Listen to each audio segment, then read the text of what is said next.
ਸਤਿ ਸ਼੍ਰੀ ਅਕਾਲ। ਤੁਸੀਂ ਦੇਖ ਰਹੇ ਹੋ ਪੰਜਾਬ ਮੇਲ USA ਟੀਵੀ। ਮੈਂ ਬਾਰੂਨ ਕੌਰ ਮਾਨ। ਖਬਰਾਂ ਦੇ ਬੁਲੇਟਿਨ ਵਿੱਚ ਤੁਹਾਡਾ ਸਵਾਗਤ ਹੈ। ਪੇਸ਼ ਨੇ ਪਹਿਲਾਂ ਚੋਣਵੀਆਂ ਖਬਰਾਂ। ਭਾਰਤੀਆਂ ਨੂੰ ਜਲਦ ਮਿਲ ਸਕਦੀ ਹੈ ਵੱਡੀ ਰਾਹਤ। ਅਮਰੀਕਾ 'ਚ H1B ਵੀਜ਼ਾ ਤੇ ਮੋਹਰ ਲਗਾਉਣ ਦੀ ਸਿਫਾਰਿਸ਼ ਮਨਜ਼ੂਰ। ਅਮਰੀਕੀ ਸੈਨੇਟ ਵਿੱਚ ਗ੍ਰੀਨ ਕਾਰਡ ਸੋਧ ਬਿੱਲ ਪੇਸ਼। ਭਾਰਤ ਸਮੇਤ 80 ਲੱਖ ਪ੍ਰਵਾਸੀ ਰਹੇ ਨੇ ਉਡੀਕ। ਏਅਰ ਇੰਡੀਆ ਦੇ ਸੀਨੀਅਰ ਨਾਗਰਿਕ ਵਿਦਿਆਰਥੀਆਂ ਲਈ ਝਟਕਾ। ਕੰਪਨੀ ਨੇ ਛੋਟਾਂ 'ਚ ਕੀਤੀ ਘਟੌਤ। शहीद भगत सिंह अंतरराष्ट्रीय हवाई अड्डा 8 अक्तूबर तक बंद। दुबई उड़ान का समा भी बद लिया। वीज़ा मामले विच भारत नाल भेदभाव कर रहा अमेरिका। अमेरिका ने रूस विरुद्ध युद्ध विच यूक्रेन लई $12.3 बिलियन की सहायता नूं दित्ती मंजूरी। अमेरिका च टेक्सास के रिहायशी इलाके चों मिलियां 5 लोकां दीयां लाशां। फैली सनसनी। ਤੇ ਹੁਣ ਇਹਨਾਂ ਖਬਰਾਂ ਦਾ ਵਿਸਥਾਰ ਤੇ ਕੁਝ ਹੋਰ ਖਬਰਾਂ।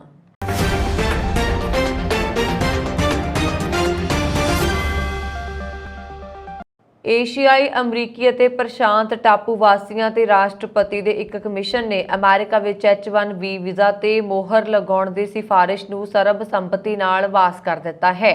ਜੇਕਰ ਰਾਸ਼ਟਰਪਤੀ ਬਾਈਡਨ ਇਸ ਨੂੰ ਮਨਜ਼ੂਰੀ ਦਿੰਦੇ ਨੇ ਤਾਂ ਇਸ ਨਾਲ ਹਜ਼ਾਰਾਂ ਪੇਸ਼ੇਵਰਾਂ ਖਾਸ ਕਰਕੇ ਭਾਰਤੀਆਂ ਨੂੰ ਵੱਡੀ ਰਾਹਤ ਮਿਲੇਗੀ। H1B ਵੀਜ਼ਾ ਇੱਕ ਗੈਰ ਪ੍ਰਵਾਸੀ ਵੀਜ਼ਾ ਹੈ ਜੋ ਅਮਰੀਕੀ ਕੰਪਨੀਆਂ ਨੂੰ ਖਾਸ ਮੁਹਾਰਤ ਵਾਲੇ ਪੇਸ਼ੇਵਰਾਂ ਵਿੱਚ ਵਿਦੇਸ਼ੀ ਕਰਮਚਾਰੀਆਂ ਦੀ ਭਰਤੀ ਕਰਨ ਦੀ ਆਗਿਆ ਦਿੰਦਾ ਹੈ। ਟੈਕਨੋਲੋਜੀ ਕੰਪਨੀਆਂ ਭਾਰਤ ਅਤੇ ਚੀਨ ਵਰਗੇ ਦੇਸ਼ਾਂ ਤੋਂ ਹਰ ਸਾਲ ਹਜ਼ਾਰਾਂ ਕਰਮਚਾਰੀਆਂ ਦੀ ਭਰਤੀ ਕਰਨ ਲਈ ਇਸ ਤੇ ਨਿਰਭਰ ਰਹਿੰਦੀਆਂ ਨੇ। ਮੌਜੂਦਾ ਪ੍ਰਕਿਰਿਆ ਲਈ ਕਿਸੇ ਵਿਅਕਤੀ ਨੂੰ ਅਮਰੀਕੀ ਕੰਪਨੀ ਵਿੱਚ ਕੰਮ ਕਰਨ ਲਈ ਆਪਣੇ ਦੇਸ਼ ਵਿੱਚ ਅਮਰੀਕੀ ਕੌਂਸਲੇਟ ਜਾਂ ਦੂਤਵਾਸ ਵਿੱਚ ਵੀਜ਼ਾ ਤੇ ਮੋਹਰ ਲਈ ਅਰਜ਼ੀ ਦੇਣ ਦੀ ਲੋੜ ਹੁੰਦੀ ਹੈ। ਏਸ਼ੀਆਈ ਅਮਰੀਕੀ ਹਵਾਈ ਮੂਲ ਦੇ ਲੋਕਾਂ ਅਤੇ ਪ੍ਰਸ਼ਾਂਤ ਟਾਪੂ ਵਾਸੀਆਂ ਤੇ ਰਾਸ਼ਟਰਪਤੀ ਦੇ ਸਲਾਹਕਾਰ ਕਮਿਸ਼ਨ ਨੇ ਬੁੱਧਵਾਰ ਨੂੰ ਵਾਈਟ ਹਾਊਸ ਵਿੱਚ ਹੋਈ ਬੈਠਕ ਵਿੱਚ ਇਹ ਫੈਸਲਾ ਲਿਆ। H1B ਵੀਜ਼ਾ ਪ੍ਰਾਪਤ ਕਰਨ ਜਾਂ ਉਸ ਦੇ ਨਵੀਨੀਕਰਨ ਦੀ ਉਡੀਕ ਕਰ ਰਹੇ ਵੱਡੀ ਗਿਣਤੀ ਵਿੱਚ ਲੋਕ ਅਨਿਸ਼ਚਿਤਤਾ ਦਾ ਸਾਹਮਣਾ ਕਰ ਰਹੇ ਨੇ ਕਿਉਂਕਿ ਭਾਰਤ ਵਰਗੇ ਦੇਸ਼ਾਂ ਵਿੱਚ ਉਹਨਾਂ ਦੀਆਂ ਵੀਜ਼ਾ ਅਰਜ਼ੀਆਂ ਲੰਬਤ ਨੇ ਅਤੇ ਉੱਥੇ ਮੌਜੂਦ ਸਮੇਂ ਵਿੱਚ ਉਡੀਕ ਦਾ ਸਮਾਂ 1 ਸਾਲ ਤੋਂ ਜ਼ਿਆਦਾ ਹੈ। ਕਮਿਸ਼ਨ ਦੇ ਮੈਂਬਰ ਭਾਰਤੀ ਅਮਰੀਕੀ ਨਾਗਰਿਕ ਜ਼ੈਨ ਪਟੋਰੀਆ ਨੇ H1B ਵੀਜ਼ਾ ਤੇ ਮੋਹਰ ਲਗਾਉਣ ਦੀ ਸਿਫਾਰਿਸ਼ ਕੀਤੀ ਸੀ। ਪਟੋਰੀਆ ਨੇ ਬੈਠਕ ਵਿੱਚ ਕਮਿਸ਼ਨ ਦੇ ਮੈਂਬਰਾਂ ਨੂੰ ਕਿਹਾ, ਸਾਡੀ ਇਮੀਗ੍ਰੇਸ਼ਨ ਪ੍ਰਕਿਰਿਆ ਦੇ ਅਨੁਸਾਰ H1B ਵੀਜ਼ਾ ਧਾਰਕਾਂ ਨੂੰ ਇੱਥੇ ਅਮਰੀਕਾ ਵਿੱਚ ਰਹਿਣ ਅਤੇ ਸਾਡੀ ਆਰਥਿਕਤਾ, ਨਵੀਨਤਾ ਅਤੇ ਆਰਥਿਕ ਵਿਕਾਸ ਵਿੱਚ ਯੋਗਦਾਨ ਦੇਣ ਦਾ ਮੌਕਾ ਦਿੱਤਾ ਜਾਂਦਾ ਹੈ। ਉਹਨਾਂ ਨੇ ਕਿਹਾ ਕਿ H1B ਵੀਜ਼ਾ ਧਾਰਕਾਂ ਨੂੰ ਸਮੱਸਿਆਵਾਂ ਦਾ ਸਾਹਮਣਾ ਕਰਦੇ ਨੇ ਅਤੇ ਕਈ ਵਾਰ ਉਹਨਾਂ ਨੂੰ ਆਪਣੇ ਪਰਿਵਾਰਾਂ ਤੋਂ ਵੱਖ ਹੋਣ ਲਈ ਮਜਬੂਰ ਹੋਣਾ ਪੈਂਦਾ ਹੈ। ਅਜਿਹੇ ਹਾਲਾਤ ਵੀ ਹੁੰਦੇ ਨੇ ਜਦੋਂ ਕਈ ਲੋਕ ਜਿਨ੍ਹਾਂ ਦੇ ਮਾਤਾ-ਪਿਤਾ ICU ਵਿੱਚ ਦਾਖਲ ਹੁੰਦੇ ਨੇ ਜਾਂ ਗੰਭੀਰ ਹਾਲਤ ਵਿੱਚ ਹੁੰਦੇ ਨੇ ਤਾਂ ਕਿਸੇ ਦੇ ਸਰਪ੍ਰਸਤ ਦੀ ਮੌਤ ਹੋ ਜਾਂਦੀ ਹੈ ਪਰ ਉਹ ਵਾਪਸ ਨਹੀਂ ਜਾ ਪਾਉਂਦੇ ਕਿਉਂਕਿ ਉਹਨਾਂ ਨੂੰ ਡਰ ਹੁੰਦਾ ਹੈ ਕਿ ਕਿਤੇ ਉਹਨਾਂ ਦੇ ਦੇਸ਼ ਵਿੱਚ ਵੀਜ਼ਾ ਅਰਜ਼ੀ ਅਟਕੀ ਨਾ ਰਹਿ ਜਾਏ। ਅਮਰੀਕੀ ਸੈਨੇਟ ਵਿੱਚ 4 ਸੀਨੀਅਰ ਡੈਮੋਕ੍ਰੇਟ ਸੈਨੇਟਰਾਂ ਨੇ ਬੁੱਧਵਾਰ ਨੂੰ ਗ੍ਰੀਨ ਕਾਰਡ ਵੀਜ਼ਾ ਤੇ ਇਮੀਗ੍ਰੇਸ਼ਨ ਕਾਨੂੰਨ ਨਵਿਆਉਣ ਵਾਲਾ ਬਿੱਲ ਪੇਸ਼ ਕੀਤਾ। ਇੱਕ ਵਾਰ ਇਸ ਦੇ ਕਾਨੂੰਨੀ ਬਣ ਜਾਣ ਤੋਂ ਬਾਅਦ ਭਾਰਤ ਸਮੇਤ 80 ਲੱਖ ਪ੍ਰਵਾਸੀਆਂ ਦਾ ਸੁਪਨਾ ਪੂਰਾ ਹੋਏਗਾ ਜਿਨ੍ਹਾਂ ਵਿੱਚ H1B ਵੀਜ਼ਾ ਤੇ ਲੰਬੇ ਸਮੇਂ ਦੇ ਵੀਜ਼ਾ ਨੇ। ਪ੍ਰਸਤਾਵਿਤ ਬਿੱਲ ਦੇ ਮੁਤਾਬਕ ਅਮਰੀਕਾ ਵਿੱਚ ਘੱਟੋ-ਘੱਟ 7 ਸਾਲਾਂ ਤੋਂ ਲਗਾਤਾਰ ਰਹਿ ਰਹੇ ਪ੍ਰਵਾਸੀ ਅਰਜ਼ੀ ਦੇਣ ਦੇ ਸਥਾਈ ਨਿਵਾਸ ਦਾ ਅਧਿਕਾਰ ਪ੍ਰਾਪਤ ਕਰ ਸਕਣਗੇ। ਡੈਮੋਕ੍ਰੇਟ ਸੈਨੇਟਰ ਐਲੈਕਸ ਨੇ ਬੁੱਧਵਾਰ ਨੂੰ ਇਮੀਗ੍ਰੇਸ਼ਨ ਨਵੀਨੀਕਰਨ ਬਿੱਲ ਪੇਸ਼ ਕੀਤਾ। ਬਿੱਲ ਪੇਸ਼ ਕਰਨ ਵਾਲੇ ਹੋਰ 3 ਸੈਨੇਟਰ ਨੇ ਕਿਹਾ ਕਿ ਸਾਡਾ ਪੁਰਾਣਾ ਇਮੀਗ੍ਰੇਸ਼ਨ ਕਾਨੂੰਨ ਅਣਗਿਣਤ ਪ੍ਰਵਾਸੀਆਂ ਨੂੰ ਅਸੁਵਿਧਾ ਦਾ ਕਾਰਨ ਬਣ ਰਿਹਾ। ਇਸ ਦਾ ਅਸਰ ਅਮਰੀਕੀ ਅਰਥ ਵਿਵਸਥਾ ਤੇ ਵੀ ਪੈ ਰਿਹਾ। ਵਰਣਨਯੋਗ ਹੈ ਕਿ ਅਮਰੀਕਾ ਵਿੱਚ ਗ੍ਰੀਨ ਕਾਰਡ ਧਾਰਕ ਨੂੰ ਸਥਾਈ ਨਿਵਾਸ ਦਾ ਅਧਿਕਾਰ ਮਿਲਦਾ ਹੈ। ਇੱਥੇ ਵੱਡੀ ਗਿਣਤੀ ਵਿੱਚ ਭਾਰਤੀ ਪੇਸ਼ੇਵਰ ਅਤੇ ਹੋਰ ਲੋਕ ਗ੍ਰੀਨ ਕਾਰਡ ਦੀ ਉਡੀਕ ਕਰ ਰਹੇ ਨੇ। ਗ੍ਰੀਨ ਕਾਰਡ ਨਿਯਮਾਂ ਵਿੱਚ ਆਖਰੀ ਵਾਰ 1986 ਵਿੱਚ ਸੋਧ ਕੀਤੀ ਗਈ ਸੀ। ਉਸ ਤੋਂ ਬਾਅਦ ਇਸ ਵਿੱਚ ਕੋਈ ਸੁਧਾਰ ਨਹੀਂ ਹੋਇਆ। ਅਮਰੀਕਾ ਵਿੱਚ ਗ੍ਰੀਨ ਕਾਰਡ ਪ੍ਰਾਪਤ ਕਰਨ ਦਾ ਮਤਲਬ ਹੈ ਸਥਾਨਕ ਨਿਵਾਸੀ ਹੋਣ ਦਾ ਪ੍ਰਮਾਣ ਪੱਤਰ। ਇਸ ਨੂੰ ਅਧਿਕਾਰਤ ਤੌਰ ਤੇ ਸਥਾਈ ਨਿਵਾਸੀ ਕਾਰਡ ਵੀ ਕਿਹਾ ਜਾਂਦਾ ਹੈ। ਇਹ ਕਾਰਡ ਦਸਤਾਵੇਜ਼ ਕੇਵਲ ਉਹਨਾਂ ਪ੍ਰਵਾਸੀਆਂ ਨੂੰ ਦਿੱਤਾ ਜਾਂਦਾ ਹੈ ਜਿਨ੍ਹਾਂ ਕੋਲ ਅਮਰੀਕਾ ਵਿੱਚ ਪੱਕੇ ਤੌਰ ਤੇ ਰਹਿਣ ਦਾ ਵਿਸ਼ੇਸ਼ ਅਧਿਕਾਰ ਹੈ। ਟਾਟਾ ਸਮੂਹ ਦੀ ਏਅਰਲਾਈਨ ਏਅਰ ਇੰਡੀਆ ਨੇ ਸੀਨੀਅਰ ਨਾਗਰਿਕਾਂ ਅਤੇ ਇਕਨੋਮੀ ਕਲਾਸ ਦੇ ਵਿਦਿਆਰਥੀਆਂ ਨੂੰ ਦਿੱਤੀ ਜਾਣ ਵਾਲੀ ਬੇਸਿਕ ਕਿਰਾਏ ਦੀ ਛੋਟ ਨੂੰ ਅੱਧਾ ਕਰ ਦਿੱਤਾ ਹੈ। ਕੰਪਨੀ ਦੀ ਵੈਬਸਾਈਟ ਮੁਤਾਬਕ ਬੇਸਿਕ ਕਿਰਾਏ ਵਿੱਚ ਸੋਧੀ ਹੋਈ ਛੋਟ 29 ਸਤੰਬਰ ਨੂੰ ਲਾਗੂ ਹੋ ਗਈ ਹੈ। ਹੁਣ ਤੱਕ 에ਅਰ ਇੰਡੀਆ ਇਹਨਾਂ ਦੋਵਾਂ ਸ਼੍ਰੇਣੀਆਂ 'ਚ 50% ਦੀ ਛੋਟ ਦੇ ਰਹੀ ਸੀ ਅਤੇ 에ਅਰ ਇੰਡੀਆ ਦੀ ਵੈਬਸਾਈਟ ਤੇ ਮੌਜੂਦਾ ਜਾਣਕਾਰੀ ਦੇ ਮੁਤਾਬਕ ਸੀਨੀਅਰ ਨਾਗਰਿਕਾਂ ਅਤੇ ਵਿਦਿਆਰਥੀਆਂ ਨੂੰ 29 ਸਤੰਬਰ ਨੂੰ ਜਾਂ ਇਸ ਤੋਂ ਬਾਅਦ ਜਾਰੀ ਟਿਕਟਾਂ ਦੇ ਮੂਲ ਕਿਰਾਏ ਤੇ 25% ਦੀ ਛੋਟ ਮਿਲੇਗੀ। ਇਹ ਛੂਟ ਇਕਨੋਮੀ ਕੈਬਨ ਵਿੱਚ ਚੁਣੀ ਗਈ ਬੁਕਿੰਗ ਸ਼੍ਰੇਣੀ ਤੇ ਉਪਲਬਧ ਹੋਏਗੀ। ਟਾਟਾ ਸਮੂਹ ਨੇ ਇਸ ਸਾਲ 27 ਜਨਵਰੀ ਨੂੰ ਸਰਕਾਰ ਤੋਂ ਘਾਟੇ ਵਿੱਚ ਚੱਲ ਰਹੀ 에ਅਰ ਇੰਡੀਆ ਨੂੰ ਖਰੀਦਿਆ ਸੀ। ਏਅਰ ਫੋਰਸ ਦਿਵਸ ਦੀਆਂ ਹੋ ਰਹੀਆਂ ਤਿਆਰੀਆਂ ਦੇ ਕਾਰਨ ਸ਼ਹੀਦ ਭਗਤ ਸਿੰਘ ਅੰਤਰਰਾਸ਼ਟਰੀ ਹਵਾਈ ਅੱਡਾ 8 ਅਕਤੂਬਰ ਤੱਕ ਬੰਦ ਰਹੇਗਾ। ਏਅਰਪੋਰਟ ਅਥਾਰਟੀ ਵੱਲੋਂ ਜਾਰੀ ਨੋਟਿਸ ਦੇ ਅਨੁਸਾਰ 30 ਸਤੰਬਰ ਤੋਂ 8 ਅਕਤੂਬਰ ਤੱਕ ਹਵਾਈ ਅੱਡਾ ਸਵੇਰੇ 9 ਤੋਂ ਸਵੇਰੇ 10:30 ਵਜੇ ਤੱਕ, ਦੁਪਹਿਰ 3 ਵਜੇ ਤੋਂ ਸ਼ਾਮ 5:30 ਵਜੇ ਤੱਕ ਬੰਦ ਰਹੇਗਾ। ਹਵਾਈ ਅੱਡੇ ਦੇ CEO ਰਾਕੇਸ਼ ਆਰ ਸਹਾਈ ਨੇ ਦੱਸਿਆ ਕਿ ਹਵਾਈ ਫੌਜ ਵੱਲੋਂ ਏਅਰ ਫੋਰਸ ਦਿਵਸ ਦੀਆਂ ਤਿਆਰੀਆਂ ਕਾਰਨ ਦੁਪਹਿਰ ਤੱਕ ਉਡਾਣਾਂ ਦੀ ਆਵਾਜਾਈ ਰੋਕ ਦਿੱਤੀ ਗਈ ਹੈ। ਇਹ ਜਾਣਕਾਰੀ 에ਅਰਲਾਈਨ ਕੰਪਨੀਆਂ ਨੂੰ ਦਿੱਤੀ ਗਈ ਹੈ। ਕੁਝ 에ਅਰਲਾਈਨਾਂ ਨੇ ਰੀਸ਼ੈਡਿਊਲ ਰੱਦ ਕਰ ਦਿੱਤਾ ਹੈ। ਉਹਨਾਂ ਨੇ ਯਾਤਰੀਆਂ ਨੂੰ ਬੇਨਤੀ ਕੀਤੀ ਹੈ ਕਿ ਉਹ ਨਿਸ਼ਚਿਤ ਤੌਰ ਤੇ ਉਡਾਣਾਂ ਦੀ ਆਨਲਾਈਨ ਸਥਿਤੀ ਦੀ ਜਾਂਚ ਕਰਨ ਤਾਂ ਹੀ ਪਹੁੰਚਣ। ਇਸ ਦੇ ਨਾਲ ਹੀ ਦੱਸਿਆ ਗਿਆ ਕਿ ਕੁਝ 에ਅਰਲਾਈਨਸ ਨੇ ਨਵਾਂ ਸ਼ੈਡਿਊਲ ਜਾਰੀ ਕੀਤਾ ਹੈ। ਨੋਟਿਸ ਜਾਰੀ ਹੋਣ ਤੋਂ ਬਾਅਦ ਇੰਡੀਗੋ 에ਅਰਲਾਈਨਸ ਨੇ ਵੀ ਆਪਣੀਆਂ ਉਡਾਣਾਂ ਦਾ ਸਮਾਂ ਬਦਲ ਦਿੱਤਾ। ਭਾਰਤੀਆਂ ਨੂੰ ਅਮਰੀਕਾ ਦੀ ਵੀਜ਼ਾ ਅਪਾਇੰਟਮੈਂਟ ਮਿਲਣੀ ਔਖੀ ਹੋ ਚੁੱਕੀ ਹੈ। ਇਸ ਦੇ ਚਲਦਿਆਂ ਦਿੱਲੀ ਵਿੱਚ ਵਿਜ਼ਿਟਰ ਵੀਜ਼ਾ ਦਾ ਵੇਟਿੰਗ ਟਾਈਮ 833 ਅਤੇ ਬੰਬਈ ਵਿੱਚ 848 ਦਿਨ ਨੇ, ਜਦਕਿ ਚੀਨ ਵਿੱਚ ਇਸ ਦੇ ਲਈ ਕੇਵਲ 2 ਦਿਨ ਦੀ ਉਡੀਕ ਕਰਨੀ ਪੈਂਦੀ ਹੈ। ਭਾਰਤ ਦੇ ਵਿਦੇਸ਼ ਮੰਤਰੀ ਜੈ ਸ਼ੰਕਰ ਨੇ ਆਪਣੇ ਅਮਰੀਕੀ ਹਮਰੁਤਬਾ ਐਂਟਨੀ ਬਲਿੰਕਨ ਸਾਹਮਣੇ ਇਹ ਮੁੱਦਾ ਚੁੱਕਿਆ, ਜਿਨ੍ਹਾਂ ਨੇ ਕੁਝ ਮਹੀਨੇ ਵਿੱਚ ਹਾਲਤ ਠੀਕ ਹੋਣ ਦੀ ਗੱਲ ਆਖੀ ਹੈ। ਇਨੀ ਦਿਨੀ ਭਾਰਤ ਦੇ ਵਿਦੇਸ਼ ਮੰਤਰੀ ਜੈ ਸ਼ੰਕਰ 10 ਦਿਨ ਦੇ ਅਮਰੀਕੀ ਦੌਰੇ ਤੇ ਸਨ ਔਰ ਇਸ ਦੌਰਾਨ ਉਹਨਾਂ ਨੇ ਅਮਰੀਕੀ ਵਿਦੇਸ਼ ਮੰਤਰੀ ਐਂਟਨੀ ਬਲਿੰਕਨ ਨਾਲ ਮੁਲਾਕਾਤ ਕੀਤੀ ਸੀ। ਮੁਲਾਕਾਤ ਦੌਰਾਨ ਵੀਜ਼ੇ ਤੇ ਵੀ ਗੱਲ ਹੋਈ ਸੀ। ਬਲਿੰਕਨ ਨੇ ਮੰਨਿਆ ਕਿ ਵੀਜ਼ੇ ਦਾ ਮਾਮਲਾ ਗੰਭੀਰ ਹੈ। ਦੁਨੀਆ ਵਿੱਚ ਇਸ ਤਰ੍ਹਾਂ ਦੇ ਮਾਮਲੇ ਵੱਧ ਰਹੇ ਨੇ। ਅਮਰੀਕੀ ਵਿਦੇਸ਼ ਮੰਤਰੀ ਨੇ ਵੀਜ਼ਾ ਵਿੱਚ ਦੇਰੀ ਦਾ ਮੁੱਖ ਕਾਰਨ ਕਰੋਨਾ ਮਹਾਮਾਰੀ ਨੂੰ ਦੱਸਿਆ। ਨਾਲ ਹੀ ਭਰੋਸਾ ਦਿੱਤਾ ਕਿ ਕੁਝ ਮਹੀਨਿਆਂ ਵਿੱਚ ਹਾਲਤ ਠੀਕ ਵੀ ਹੋ ਜਾਣਗੇ। ਅਮਰੀਕੀ ਸੈਨੇਟ ਨੇ ਵੀਰਵਾਰ ਨੂੰ ਯੂਕਰੇਨ ਨੂੰ ਰੂਸ ਵਿਰੁੱਧ ਲੜਾਈ ਵਿੱਚ 12.3 ਬਿਲੀਅਨ ਡਾਲਰ ਦੀ ਐਮਰਜੈਂਸੀ ਸਹਾਇਤਾ ਨੂੰ ਮਨਜ਼ੂਰੀ ਦਿੱਤੀ। ਇਹ ਉਪਾਅ ਨਾ ਕੇਵਲ ਕਈ ਹਫ਼ਤਿਆਂ ਤੱਕ ਸਰਕਾਰੀ ਖਰਚਿਆਂ ਨੂੰ ਜਾਰੀ ਰੱਖੇਗਾ, ਬਲਕਿ ਯੁੱਧ ਵਿੱਚ ਯੂਕਰੇਨ ਦੀ ਵੱਡੀ ਹੱਦ ਤੱਕ ਮਦਦ ਕਰੇਗਾ। ਨਿਊਯਾਰਕ ਟਾਈਮਜ਼ ਦੇ ਅਨੁਸਾਰ US ਸੈਨੇਟ ਨੇ ਵੀਰਵਾਰ ਨੂੰ ਇੱਕ ਅਸਥਾਈ ਖਰਚ ਪੈਕੇਜ ਨੂੰ ਮਨਜ਼ੂਰੀ ਦੇ ਦਿੱਤੀ ਹੈ ਤਾਂ ਜੋ ਸਰਕਾਰ ਨੂੰ ਸ਼ੁੱਕਰਵਾਰ ਦੀ ਸਮਾਂ ਸੀਮਾ ਤੋਂ ਪਹਿਲਾਂ ਫੰਡ ਦਿੱਤਾ ਜਾ ਸਕੇ। ਕਾਨੂੰਨ ਦੇ ਤਹਿਤ ਇਹ ਉਪਾਅ ਯੂਕਰੇਨ ਲਈ ਲਗਭਗ 12.3 ਬਿਲੀਅਨ ਡਾਲਰ ਦੀ ਐਮਰਜੈਂਸੀ ਸਹਾਇਤਾ ਪ੍ਰਦਾਨ ਕਰੇਗਾ, ਜਿਸ ਵਿੱਚ ਯੂਕਰੇਨ ਦੀ ਫੌਜ ਲਈ ਸਪਲਾਈ ਅਤੇ 3 ਹਥਿਆਰਾਂ ਲਈ 3 ਬਿਲੀਅਨ ਡਾਲਰ ਸ਼ਾਮਲ ਨੇ। ਦੇਸ਼ ਦੀ ਵਿੱਤੀ ਸਥਿਤੀ ਨੂੰ ਸਥਿਰ ਰੱਖਣ ਅਤੇ ਯੁੱਧਗ੍ਰਸਤ ਦੇਸ਼ਾਂ ਦੇ ਲੋਕਾਂ ਨੂੰ ਬੁਨਿਆਦੀ ਸੇਵਾਵਾਂ ਪ੍ਰਦਾਨ ਕਰਨ ਲਈ ਸਰਕਾਰ ਨੂੰ ਚਲਾਉਣ ਲਈ ਕੀਵ ਨੂੰ 4.5 ਬਿਲੀਅਨ ਡਾਲਰ ਵੀ ਪ੍ਰਦਾਨ ਕਰਦਾ ਹੈ। ਯੂਕਰੇਨ ਲਈ ਸਹਾਇਤਾ ਸਿੱਧੇ ਤੌਰ ਤੇ ਕਾਂਗਰਸ ਦੁਆਰਾ ਪਿਛਲੇ 2 ਪੈਕੇਜਾਂ ਵਿੱਚ ਲਗਭਗ 54 ਬਿਲੀਅਨ ਡਾਲਰ ਦੀ ਮਨਜ਼ੂਰੀ ਤੋਂ ਬਾਅਦ ਆਉਂਦੀ ਹੈ।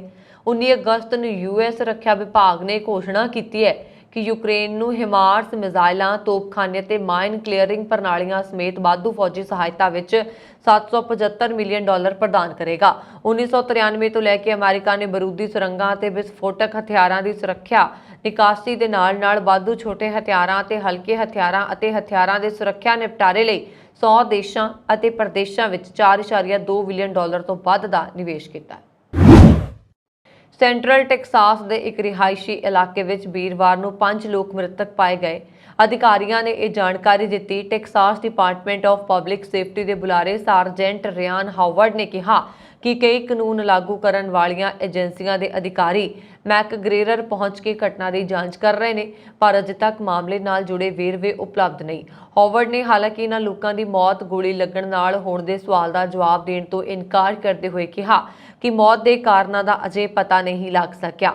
ਉਹਨਾਂ ਨੇ ਕਿਹਾ ਕਿ ਜਦੋਂ ਤੱਕ ਮ੍ਰਿਤਕਾਂ ਦੇ ਪਰਿਵਾਰਾਂ ਨੂੰ ਸੂਚਿਤ ਨਹੀਂ ਕੀਤਾ ਜਾਂਦਾ, ਉਦੋਂ ਤੱਕ ਮ੍ਰਿਤਕਾਂ ਦੀ ਪਛਾਣ ਨਹੀਂ ਦੱਸੀ ਜਾਏਗੀ। ਕਤਲ ਦੇ ਕਾਰਨਾਂ ਦਾ ਅਜੇ ਤੱਕ ਪਤਾ ਨਹੀਂ ਲੱਗ ਸਕਿਆ। ਇਸ ਦੌਰਾਨ ਮੈਕਗ੍ਰੇਗਰ ਇੰਡੀਪੈਂਡੈਂਟ ਸਕੂਲ ਡਿਸਟ੍ਰਿਕਟ ਨੇ ਇੱਕ ਬਿਆਨ ਜਾਰੀ ਕਰਕੇ ਖੇਡ ਸਮਾਗਮਾਂ ਨੂੰ ਰੱਦ ਕਰਨ ਦੀ ਜਾਣਕਾਰੀ ਦਿੱਤੀ ਅਤੇ ਇਸ ਘਟਨਾ ਤੋਂ ਪ੍ਰਭਾਵਿਤ ਲੋਕਾਂ ਪ੍ਰਤੀ ਹਮਦਰਦੀ ਪ੍ਰਗਟਾਈ ਹੈ। ਅਮਰੀਕਾ ਦੇ ਇਤਿਹਾਸ ਵਿੱਚ ਖਤਰਨਾਕ ਸਮੁੰਦਰੀ ਤੂਫਾਨਾਂ ਵਿੱਚੋਂ ਇੱਕ ਤੂਫਾਨ ਨੇ ਫਲੋਰੀਡਾ ਖੇਤਰ ਨੂੰ ਬੁਰੀ ਤਰ੍ਹਾਂ ਝੰਬ ਸੁੱਟਿਆ। ਭਾਰੀ ਬਾਰਿਸ਼ ਤੇ ਤੇਜ਼ ਹਵਾਵਾਂ ਨੇ ਜਨਜੀਵਨ ਉੱਪਰ ਵਿਆਪਕ ਅਸਰ ਪਾਇਆ। ਖੇਤਰ ਵਿਚਾਲੇ ਹਜ਼ਾਰਾਂ ਲੋਕ ਆਪਣਾ ਘਰ ਬਾਹਰ ਛੱਡ ਕੇ ਸੁਰੱਖਿਅਤ ਥਾਵਾਂ ਉੱਪਰ ਪਨਾਹ ਲੈਣ ਲਈ ਮਜਬੂਰ ਹੋਏ ਨੇ। ਮੌਸਮ ਵਿਭਾਗ ਨੇ ਭਵਿੱਖਬਾਣੀ ਕੀਤੀ ਹੈ ਕਿ ਤੂਫਾਨ ਦੇ ਕੈਰੋਲੀਨਾ ਤੇ ਜਾਰਜੀਆ ਵੱਲ ਵਧਣ ਦੀ ਸੰਭਾਵਨਾ ਹੈ। ਇਸ ਖੇਤਰ 'ਚ 75 ਮੀਲ ਪ੍ਰਤੀ ਘੰਟਾ ਦੀ ਰਫ਼ਤਾਰ ਨਾਲ ਹਵਾਵਾਂ ਚੱਲ ਰਹੀਆਂ ਨੇ। ਨੈਸ਼ਨਲ ਹੁਰੀਕੇਨ ਸੈਂਟਰ ਅਨੁਸਾਰ ਖਤਰਨਾਕ ਹੜ੍ਹ ਆਉਣ ਦੀ ਸੰਭਾਵਨਾ ਤੋਂ ਇਨਕਾਰ ਨਹੀਂ ਕੀਤਾ ਜਾ ਸਕਦਾ। ਫਲੋਰੀਡਾ ਦੇ ਗਵਰਨਰ ਰੌਨ ਨੇ ਕਿਹਾ ਕਿ ਕੋਸਟ ਗਾਰਡ ਹੈਲੀਕਾਪਟਰ ਤੂਫਾਨ ਵਿੱਚ ਫਸੇ ਲੋਕਾਂ ਨੂੰ ਕੱਢਣ ਦਾ ਕੰਮ ਕਰ ਰਹੇ ਨੇ। ਹੜ੍ਹ ਦੇ ਪਾਣੀ ਤੋਂ ਬਚਣ ਲਈ ਲੋਕ ਆਪਣੇ ਘਰਾਂ ਦੀਆਂ ਛੱਤਾਂ ਉੱਪਰ ਚੜ੍ਹੇ ਹੋਏ ਨੇ। ਉਹਨਾਂ ਨੇ ਕਿਹਾ ਕਿ ਤੂਫਾਨ ਦਾ ਅਸਰ ਬਹੁਤ ਵੱਡੇ ਪੱਧਰ ਉੱਪਰ ਹੋਇਆ ਹੈ, ਜਿਸ ਕਾਰਨ ਨੁਕਸਾਨ ਵੀ ਵੱਡੇ ਪੱਧਰ ਤੇ ਹੋਇਆ ਹੈ। ਗਵਰਨਰ ਦੇ ਅਨੁਸਾਰ ਇਸ ਤਰ੍ਹਾਂ ਦਾ ਭਿਆਨਕ ਤੂਫਾਨ ਤੇ ਹੜ੍ਹ ਅਸੀਂ ਪਹਿਲਾਂ ਕਦੇ ਨਹੀਂ ਦੇਖਿਆ। ਹੁਣ ਤੱਕ ਤੂਫਾਨ ਤੇ ਹੜ੍ਹ ਕਾਰਨ 14 ਲੋਕਾਂ ਦੀ ਮੌਤ ਹੋ ਚੁੱਕੀ ਹੈ। ਫਲੋਰੀਡਾ ਵਿੱਚ 19 ਲੱਖ ਤੋਂ ਵੱਧ ਘਰ ਤੇ ਕਾਰੋਬਾਰੀ ਅਦਾਰਿਆਂ ਨੂੰ ਬਿਜਲੀ ਦੀ ਸਪਲਾਈ ਠੱਪ ਪਈ ਹੈ। ਅਮਰੀਕਾ 'ਚ ਚੱਕਰਵਾਤੀ ਤੂਫਾਨ ਇਆਨ ਨੇ ਫਲੋਰੀਡਾ ਦੇ ਇੱਕ ਹਸਪਤਾਲ ਨੂੰ ਆਪਣੀ ਲਪੇਟ ਵਿੱਚ ਬੁਰੀ ਤਰ੍ਹਾਂ ਲਿਆ। ਹਸਪਤਾਲ ਦੀ ਗਰਾਊਂਡ ਫਲੋਰ ਤੇ ਪਾਣੀ ਭਰ ਗਿਆ ਅਤੇ ਚੌਥੀ ਮੰਜ਼ਲ ਦੀ ਛੱਤ ਜਿੱਥੇ ICU ਸਥਿਤ ਹੈ ਨੂੰ ਨੁਕਸਾਨ ਪਹੁੰਚਿਆ।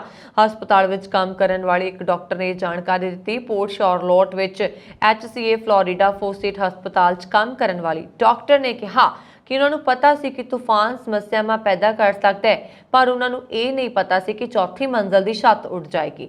ਬੁੱਧਵਾਰ ਨੂੰ ਪਾਣੀ ਹਸਪਤਾਲ ਦੇ ICU ਵਿੱਚ ਪਹੁੰਚਿਆ, ਜਿਸ ਕਾਰਨ ਗੰਭੀਰ ਰੂਪ ਵਿੱਚ ਬਿਮਾਰੀ ਕਰਮਚਾਰੀਆਂ ਨੂੰ ਬਾਹਰ ਕੱਢਿਆ ਗਿਆ ਅਤੇ ਉਹਨਾਂ ਵਿੱਚੋਂ ਕੁਝ ਨੂੰ ਹੋਰ ਮੰਜ਼ਲ ਤੇ ਭੇਜਿਆ ਗਿਆ।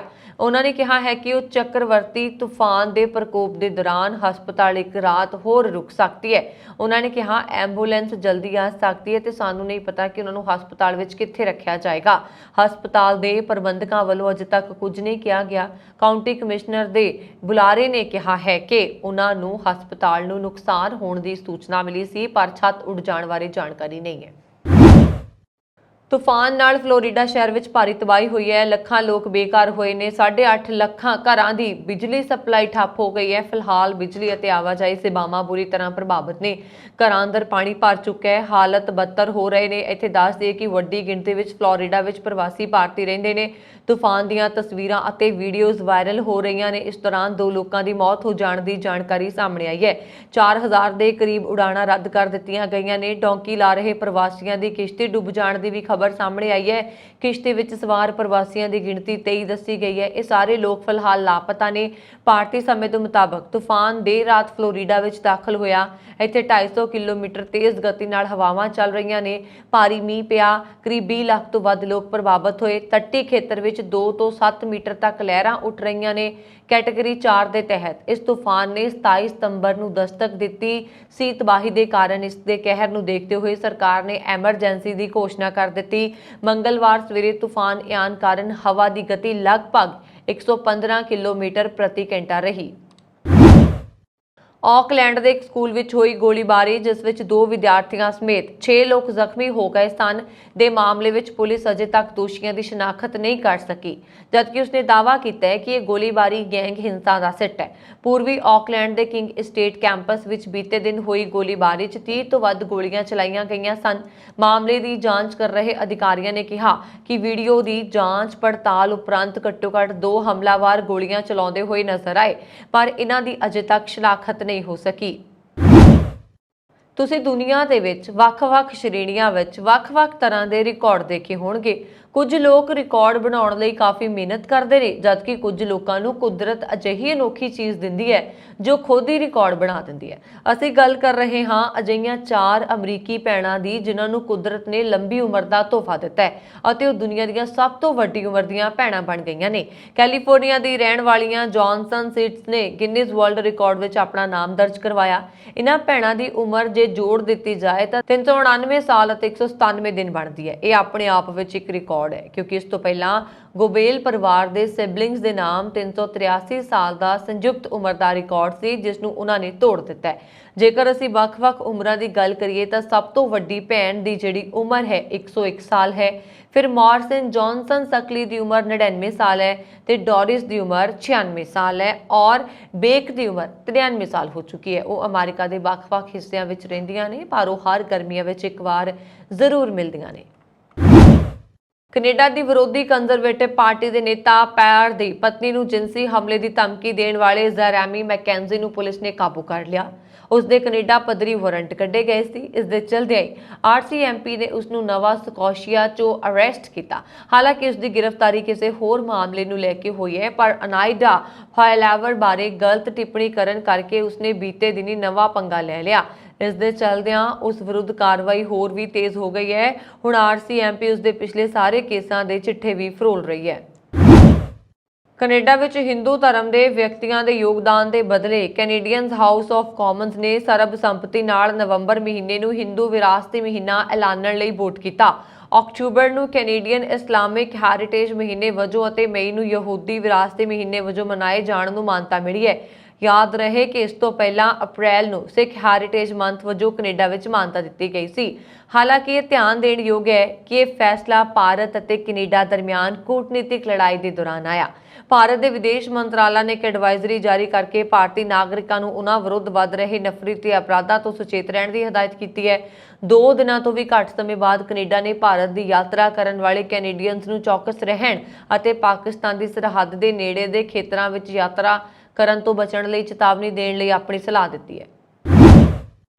रूस ने वीरवार ਨੂੰ पुष्टि की है कि रस्मी तौर पर यूक्रेन के कुछ हिस्सों को अपने खेतर में शामिल करेगा।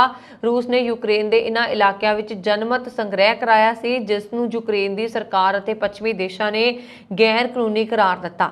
क्रेमलिन के बुलारे दमित्री पेस्कोव ने कहा कि रूस के राष्ट्रपति व्लादिमीर पुतिन शुक्रवार को क्रेमलिन छोड़ वाले एक समागम च शिरकत करेंगे, जिस विच इन्हां खेतरां नूं अधिकारत तौर पर रूस च शामिल किया जाएगा।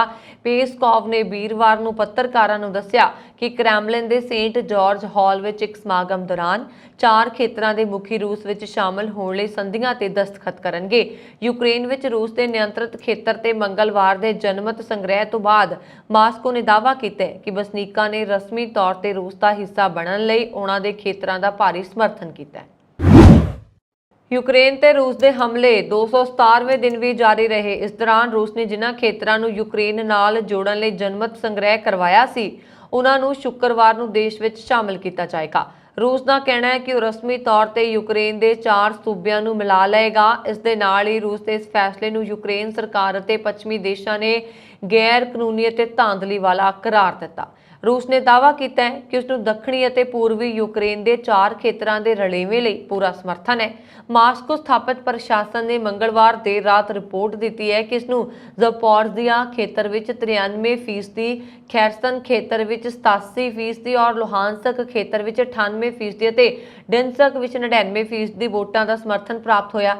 दूजे पासे इस रायशुमारी नूं लैके रूस ते दोष है कि उसने लोगों तो बंदूक की नोक ते अपना पक्ष विच रायशुमारी करवाई।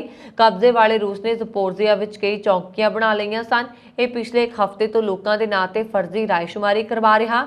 रायशुमारी के आखिरी दिन 27 सितंबर नूं अजिहे सैकड़े वाहन रूस के कब्जे वाले इलाकों चों लंघदे देखे गए।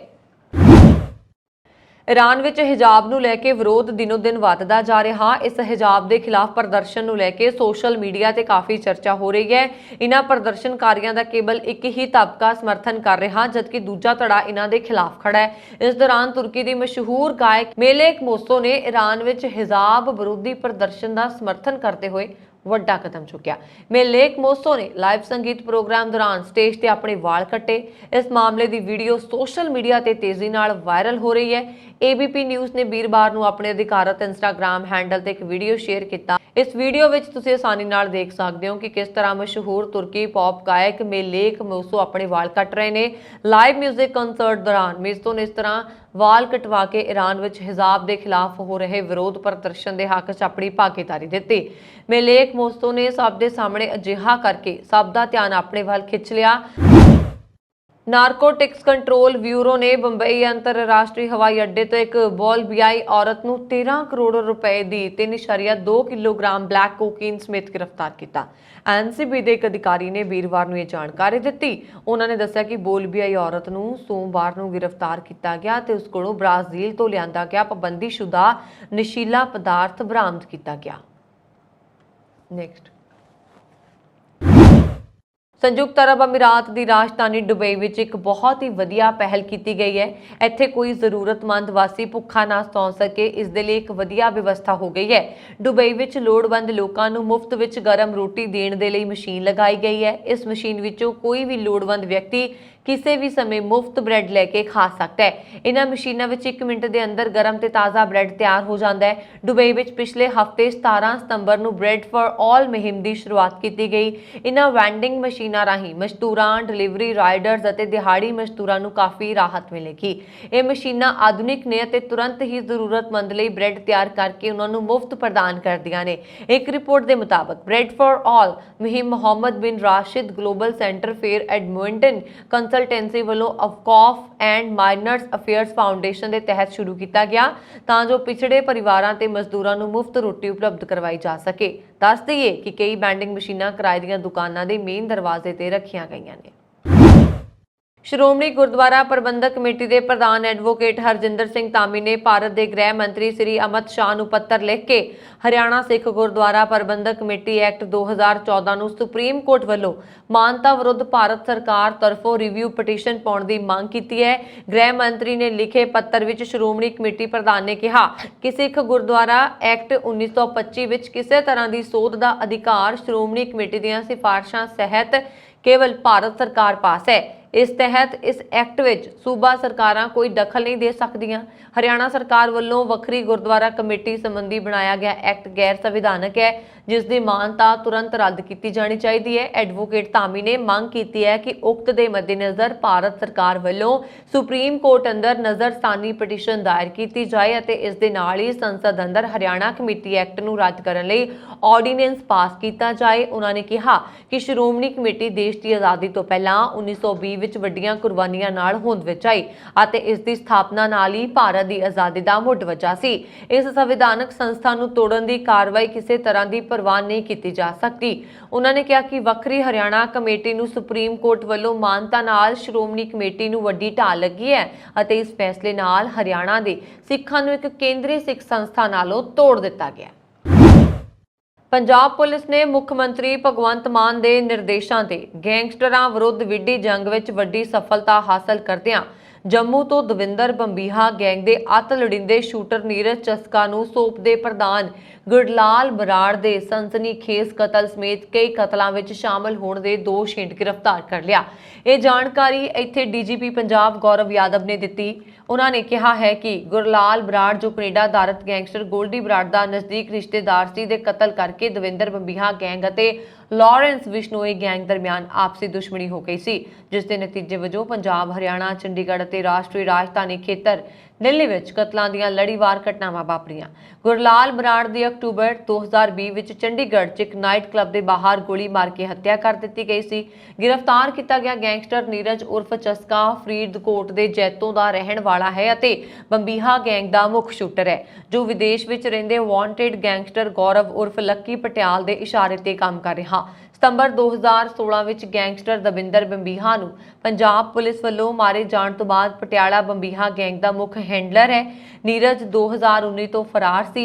ਡੀਜੀਪੀ ਗੌਰਵ ਯਾਦਵ ਨੇ ਦੱਸਿਆ ਕਿ ਖੁਫੀਆ ਜਾਣਕਾਰੀ ਮਿਲਣ ਉਪਰੰਤ ਕੀਤੀ ਗਈ ਕਾਰਵਾਈ ਦੌਰਾਨ ਪੰਜਾਬ ਪੁਲਿਸ ਦੀ ਐਂਟੀ ਗੈਂਗਸਟਰ ਟਾਸਕ ਫੋਰਸ ਦੀ ਟੀਮ ਨੇ ਕੇਂਦਰੀ ਏਜੰਸੀਆਂ ਨਾਲ ਤਾਲਮੇਲ ਕਰਕੇ ਨੀਰਜ ਉਰਫ ਚਸਕਾ ਨੂੰ ਜੰਮੂ ਦੇ ਸਾਂਬਾ ਜ਼ਿਲ੍ਹਾ ਤੋਂ ਗ੍ਰਿਫਤਾਰ ਕੀਤਾ।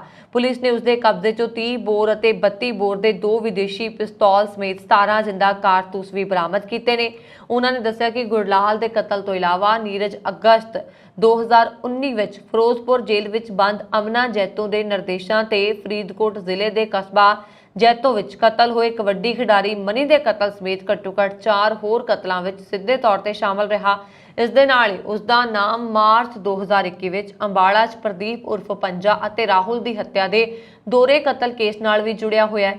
ਡੀਜੀਪੀ ਨੇ ਦੱਸਿਆ ਹੈ ਕਿ ਨੀਰਜ ਚਸਕਾ ਨੇ ਆਪਣੇ ਸਾਥੀਆਂ ਨਾਲ ਮਿਲ ਕੇ ਮਾਰਚ 2020 ਵਿੱਚ ਚੰਡੀਗੜ੍ਹ ਦੇ ਸੈਕਟਰ 38 ਵਿੱਚ ਸੁਰਜੀਤ ਬਾਉਂਸਰ ਦਾ ਕਤਲ ਵੀ ਕੀਤਾ ਸੀ, ਜਿਸ ਤੋਂ ਬਾਅਦ ਦਵਿੰਦਰ ਬੰਬੀਹਾ ਗਰੁੱਪ ਨੇ ਫੇਸਬੁੱਕ ਤੇ ਇਸ ਕਤਲ ਦੀ ਜ਼ਿੰਮੇਵਾਰੀ ਲੈਂਦਿਆਂ ਦਾਅਵਾ ਕੀਤਾ ਕਿ ਬਾਉਂਸਰ ਅਮਿਤ ਸ਼ਰਮਾ ਦੀ ਸਕੇਤਰੀ ਵਿੱਚ ਹੋਈ ਹੱਤਿਆ ਦਾ ਬਦਲਾ ਲੈਣ ਲਈ ਸੁਰਜੀਤ ਬਾਉਂਸਰ ਨੂੰ ਮਾਰਿਆ ਗਿਆ ਹੈ।